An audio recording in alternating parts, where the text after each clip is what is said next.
চিলে গাঁও পঞ্চায়তৰ অন্তৰ্গত চিলে মালভোগ সংযোগী দলংখন যোৱা 2 বছৰ আগত নিৰ্মাণ সম্পূৰ্ণ হৈছিল কিন্তু অতি দুৰ্ভাগ্যজনক কথা যোৱা বছৰ যিটো বাৰিষা কালৰ প্ৰবল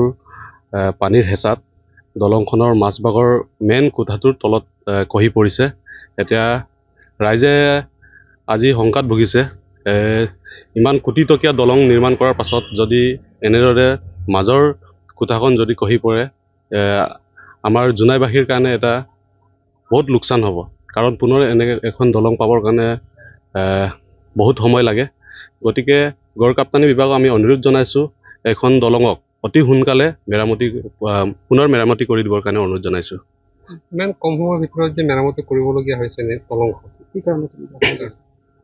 এইটো নিশ্চয় ঠিকাদাৰৰ গাফিলতি বুলি ক'ব লাগিব কাৰণ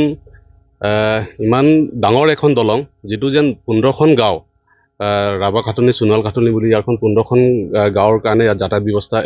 একমাত্ৰ এইখন দলং কিন্তু এইখন দলঙৰ ওপৰত যেন তেওঁ যদি 2 বছৰত যদি দলংখন বেয়া হোৱা ৰাইজে দেখা পাইছে তেন্তে নিশ্চয় এইটো ক'ব লাগিব ইয়াত গাফিলতি নিশ্চয় আছে ইয়াত যিজন ঠিকাদাৰে এইখন দলং বনাইছিলে তেওঁ নিশ্চয় গাফিলতি কৰিছে এইটো কাটাং দলংখন ভাঙি যোৱাৰ পাছত সমস্যা বুলি ক'লে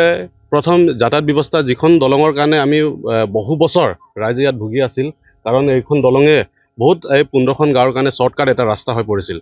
কিন্তু যদি এইখন দলং পুনৰ যদি নাইকিয়া হৈ যায় বা ভাঙি যায় তেন্তে আকৌ এই আগৰ পুৰণা দিনলৈ আমি উভতি যাব লাগিব আমি হয়তো এই দলং নহ'লে ইয়াত নাৱৰ ব্যৱস্থা আগত আছিল নাৱৰ যোগেদি আমি